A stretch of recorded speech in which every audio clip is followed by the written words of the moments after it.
Yo, what's up, everybody? It's your boy Fred Berry Jr. I'm chilling with Doug Williams. He's an actor and a comedian. He's worked with big time names Eddie Murphy, Monique, and my man Martin Lawrence. He's been on BET Comic View, Comedy Central, and it's Showtime at the Apollo. Currently, he is the host of the new hit stand up comedy show on Stars called Martin Lawrence Presents First Amendment Stand Up.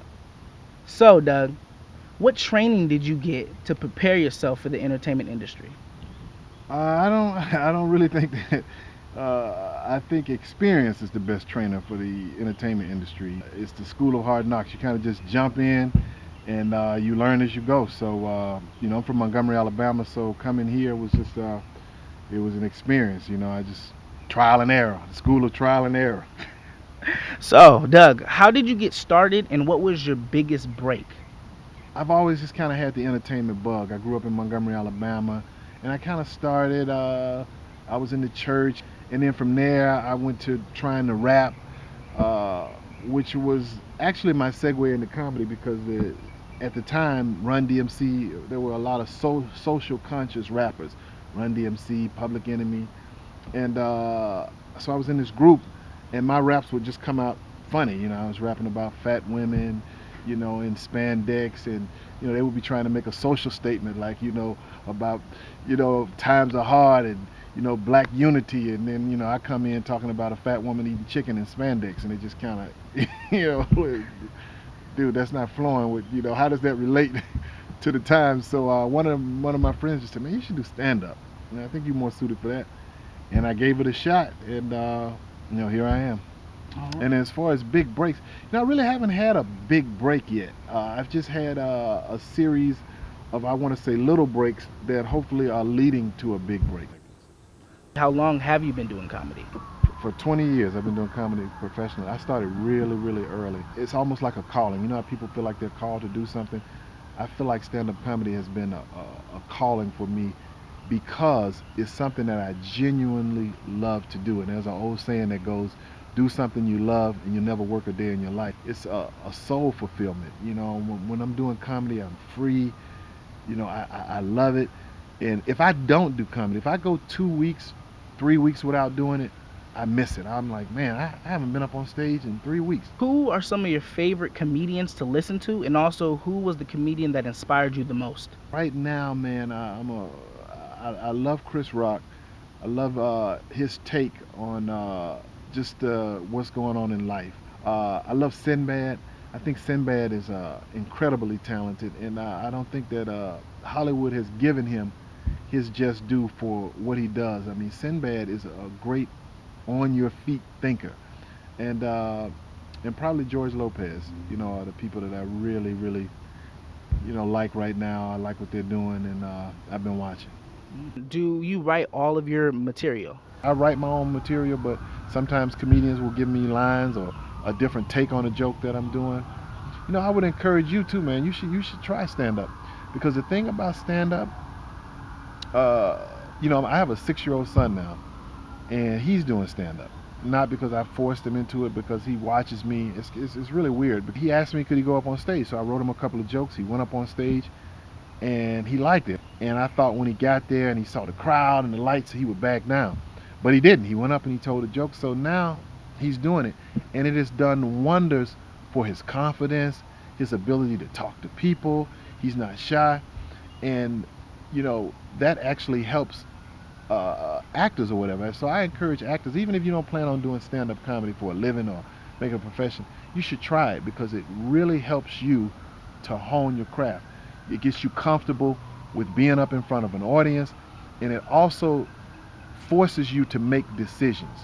And as an actor, even though they give you the lines, you have to make personal choices when you get those lines of which way you want to do, which emotions you want to display. And comedy does all of that because it's you and that audience.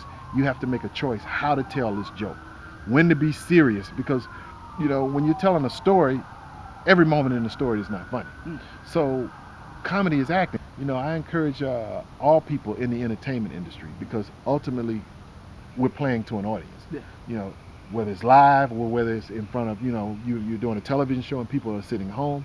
So you should give it a shot, man. And plus, you know, I was a huge fan, and I told your mother of your father's, and just for that, that generation, your father being Rerun, Fred Berry from What's Happening. For those of you who've never seen it, Google it. You'll see what I mean or whatever. But I was a huge fan of your father, and he was doing stand-up comedy actually. You know, toward the latter years before he passed away, and I had an opportunity to work with him, to be around him, and I was really in awe of him because I've come out here in Hollywood and I've met, I grew up watching What's Happening and those things, and to be around those people after seeing them, and that was one of the things about working with Martin that was surreal, is that for so many years I watched him host Def Jam, I watched him on the Martin Show, and then bam, next thing you know, I'm working with him. So it was a surreal experience, but your father, man, was one of the pioneers. Uh, he was in that era of sitcoms with the Jeffersons and that Norman Lear era, which I consider to be the true era of television. They don't make shows like that anymore. But I was a big fan of your father's. Wow, thank you, man. All right. Cool, man. Do you have any advice for, up and coming actors and comedians as myself? You have to ground yourself now, and although I use rated R material, I always tell people, man, if you believe in God, if if you believe in God a little bit, strengthen your relationship with God, man, because this business will tug at your soul in terms of, you get involved in it, and then it becomes, you get caught up in the race of trying to make it, and in trying to make it, things change, what you have to do, who you have to become, the lifestyle you have to live. And if you don't have a central force to keep you grounded, the reason I say God, because if you believe in God, or if you're trying to get closer to God, you have a set of morals that if you don't follow those morals, ultimately your conscience bothers you. Having a relationship with God will become your GPS. And when you veer off that GPS, your conscience is that guide that tells you, hey, you're veering away from the core principles of what you believe in. And you need that out here, man. My advice to you is learn as much as you can about being behind the camera as you do in being in front of the camera, because what you learn about being behind the camera can actually do much more for putting you in front of the camera. And by that I mean, a classic example of that is Tyler Perry. Tyler Perry, if you look at him, he's someone that Hollywood probably never would have given a shot had he just come out here and just said, hey, I got these plays that I'm taking on the road, that I'm doing these little church, Chitlin Circuit plays, for lack of a better term.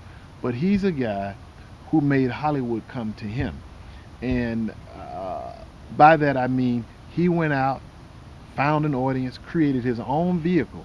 And this is from being behind the scenes. He wrote these plays, he directed them, he produced them, he went out, he promoted them, and they created such a buzz that Hollywood couldn't deny him. He came out here, he sold out the Kodak Theater, and he wrote his own ticket. So my advice to you would be, continue to do what you're doing here, but put yourself in a position to write your own ticket, because Hollywood may never come calling. You have to be able to write your own ticket in this town, man. And in order to do that, you have to be able to, here's an analogy that I would give. You can always go out and hire somebody to do to a gardener, to cut your grass, but you also can learn how to do that for yourself. You know what I mean? True. So my point is, learn how to cut your own grass, because in tough times, you're not going to be able to afford to pay somebody to do your yard. But if you know how to do it, you can always keep your yard up to par. All right. Well, thank you, Doug, for spending this time with me and letting me interview you. You can find my man Doug Williams at www.dougwilliams.net. You can find me at fredberryjr.com. It's Fred Berry signing out.